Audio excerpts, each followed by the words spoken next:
Oh hey friends, we're gonna play a little game that I call Free the Comic Book. Here we have some graded comics. So CGC has given these a number designation out of 10 and assigned it into this plastic case. So I have a stack of these right now. I also have this butter knife. So what we're gonna do is just slide it into the top here, into their super secure case. And you just give it a little twist once you get in there. Let's see if we can do this. Come on, there we go. Oh, that's the stuff, right? So you just slide it down to the corner here and go bam! We got that slab open, no problem. Boom. Once you got her out of there, slide the book free. Discard the plastic. Sometimes I hang on to these little grading notes so I remember what they graded it at if I think that it's accurate as it could be. When inside the slab, your comic book here is in a sealed plastic case. So using a specialized tool, kitchen scissors, what we do is we cut really carefully along the top here. Try not to cut the top of your comic book off. Trimming is a form of restoration and nobody really likes that. So we're gonna do our best not to do that. Bam. We got that done. And we're just gonna reach inside here and very carefully remove the book from its encasing. And there you go.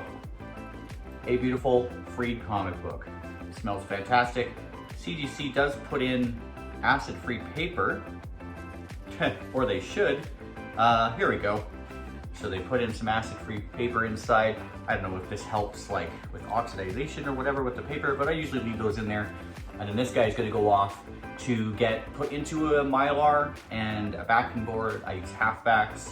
I don't know what the difference between a half and a full back is, but that's what I use. But there we go. So that's the first one. I got a whole stack here. So let's keep cracking these out.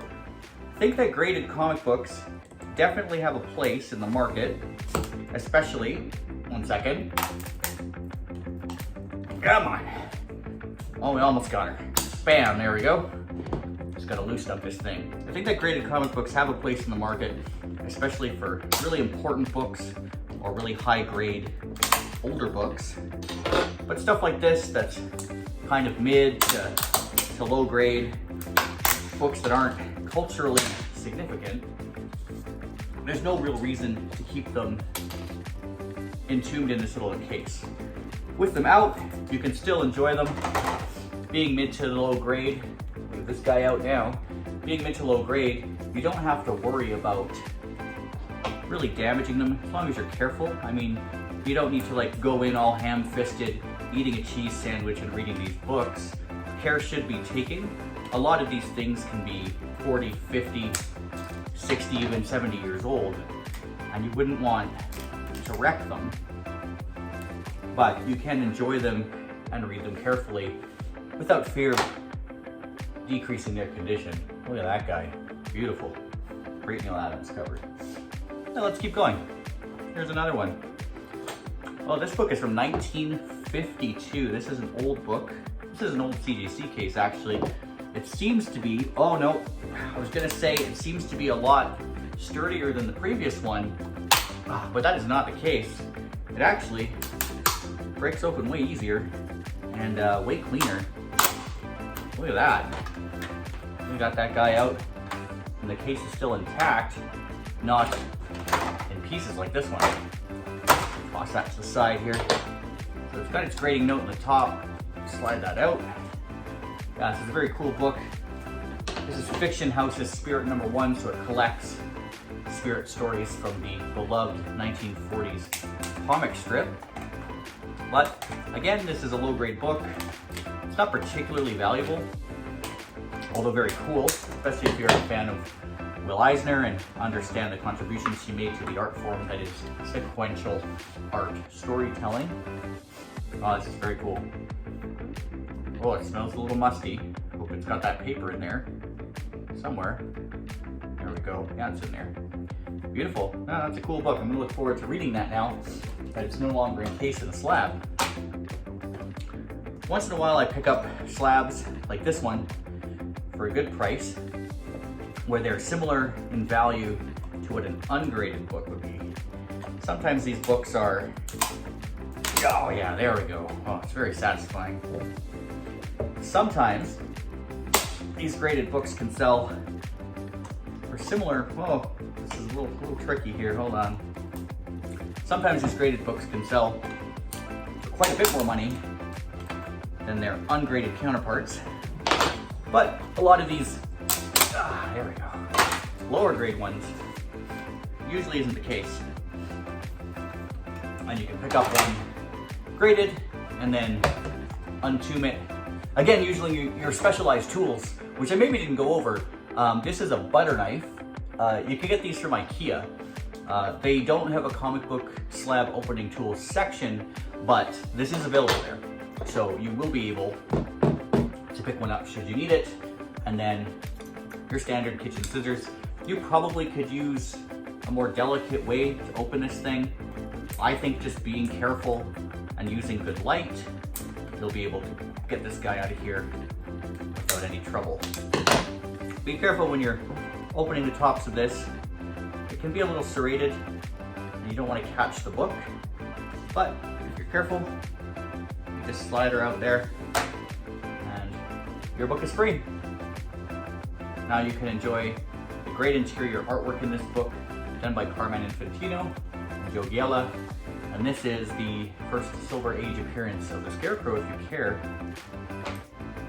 Let's crack into some more. Speaking of Silver Age books, got another great one here. This one got graded. I knew the shop that was getting this graded and waited for it to get completed and then traded for it. Just because with books like this, this age, I really want to make sure that I'm protecting myself from restoration or missing pieces or missing pages that you might not know or notice when you're looking at an ungraded book. This is especially true. 1 second. Oh yeah, there we go. This is especially true if you're buying books online. If you're buying any kind of book of value, I would say things that are hundreds of dollars, you know, if not thousands of dollars, I would always look at a graded book first before a raw one, unless the price was so significantly less that you could get away with the risk of having condition defects or undisclosed condition defects and be no further behind. This book looked pretty good, graded about where I thought it would be, but I wanted to make sure they didn't have any color touch or anything on it and that there weren't any missing pages or chunks out of it. Generally pretty nice. That's the first Silver Age appearance of Hawkman. Very cool. I'm thinking of going after the full Brave and the Bold set. There's lots of good stuff and I've accumulated quite a lot over the years of collecting. Now I've got this guy here. This is a book that I purchased online, graded. It was 20% of the value of any other book like this in a similar or higher condition. And I got it on an online seller I'd never heard of, assuming because the price was so cheap that he would realize what he's doing. Yeah, there it is. And he would cancel the sale, but I ended up getting it in the mail a couple weeks later, and everything was good with it. But it's actually a book that I've been meaning to look through because it's the first,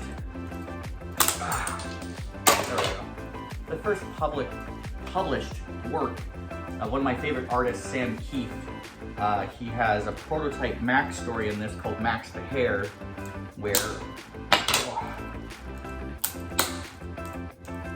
oh, there we go.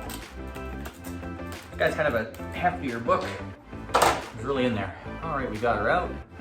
Oh, the inside of this slab is a lot different. It's interesting dismantling these things to see how they've changed the way that they encapsulate your books over the last few years. I don't have any really old slabs, but I believe CGC's been doing this for almost 20 years. Most of the ones I have are fairly recent. Very excited to finally flip through this book and see the original Sam Keith story. We'll look for that later. Super excited. Here's one that I purchased. This is Tomb of Dracula #1. It's the first appearance of Dracula in a Marvel comic book. I purchased this off Facebook Marketplace for a really good price. It actually was exactly what the guy selling it wanted for it. And then he sort of complained when I went to pick it up for what I was getting the book for, and was really kind of snotty. Oh, this one is not encapsulated inside this book. Or sorry, inside this slab. This book is completely loose inside. There's just a little piece of mylar in front of it. This is a newer slab. I hope this isn't the way that they're doing this. Might have nicked the pages there with the butter knife. Maybe a little, but it's not too bad.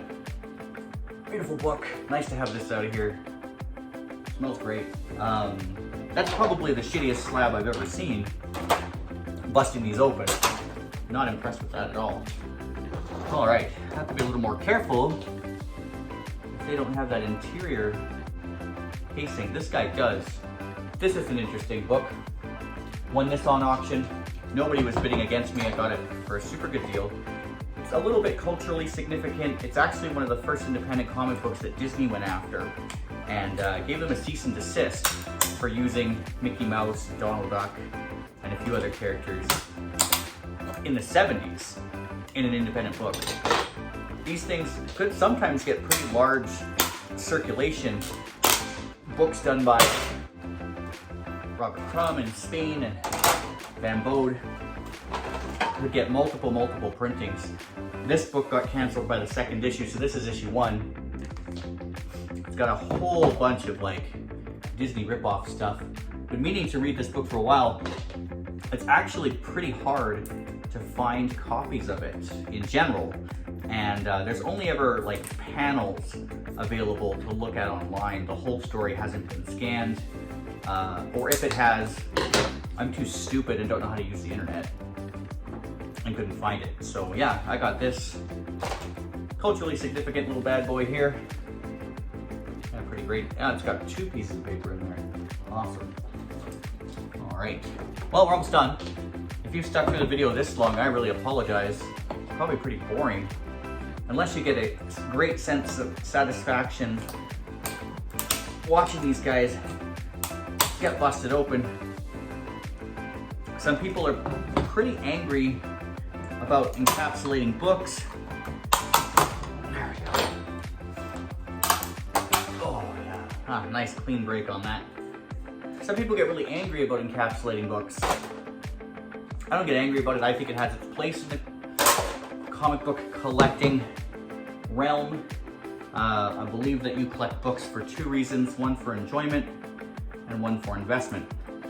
If you are collecting for enjoyment and you love slabs, awesome. If you hate slabs and are collecting for enjoyment, don't buy them or don't slab your books. You can also buy slabs as investment pieces, as an aside to your collection, or you can grab slabs and bust them open like I do. Occasionally. I do have some that are investment books strictly. They're not for my enjoyment, they are for financial gain in the future, and I have purchased or traded them over the years. There's nothing wrong with that. Also, when you're looking at books like that, and I'm talking specifically like mega important or mega valuable books, for instance, Fantastic Four #1, the first Marvel Age book, and first appearance of Fantastic Four, obviously, or Spider-Man #1, or Amazing Fantasy 15. Big important books like that. It's so easy to find good quality, good quality reprints of those books so that I can still enjoy the stories and have some future, hopefully, financial gain. Obviously, that's always a gamble with my graded book. Also, mega books like that, super important or super high value books, you don't want to run the risk, like I said earlier, about having undisclosed condition defects or restoration. You know, restoration in an old car is awesome. Restoration in an old comic is generally frowned upon. I certainly have a line for that. If your book is from 1970 or newer, I think restoration would be a negative. If your book is from the 30s, 40s, or early 60s, I would expect a little bit of restoration to be okay. Considering this stuff is all paper, it's extremely cheaply made and was meant to be disposable. So the fact that any of these books exist in any grade, wow, this one was way too easy to get open. Holy cow, you just slide the book right out of the side of this thing. Look at that. Oh yeah. Always go. This is an older style. It's got the grading note at the top. This is another auction win where nobody bid against me because nobody cares about this book. But I care. It's the very first War That Time Forgot, which is Soldiers versus Dinosaurs, in a 1960s comic book with 1960s American sensibilities about war, racism, and dinosaurs.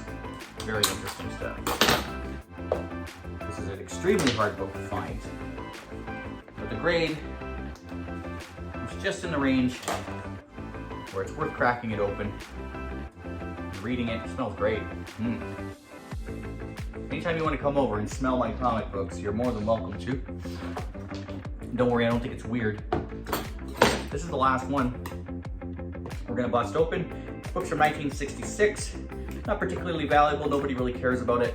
I got it in a trade. I'm just gonna bust it open.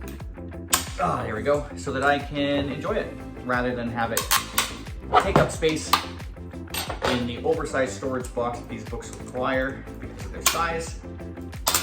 In the graded slab. There we go. Well, we're almost done. Slide this bad boy. Oh, it's really in there. There we go. Sweet. Last one. Just crack this bad boy open.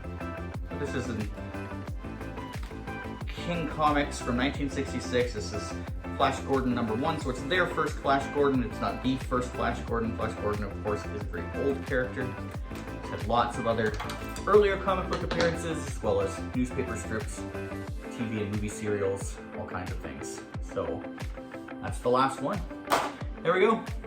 So we've now freed a dozen mid to low grade comic books from their CGC cases. And I have a pile of busted up plastic and probably chunks all over my living room, to be honest, that I need to go pick up. But if you stuck around for this nearly 20-minute process, I'm sorry. I wish I was more entertaining. Please enjoy your comic books, whether they're raw or slabbed or in a collected volume, however you like them. As long as you're reading them and loving them, then I'm loving that. Have a great day.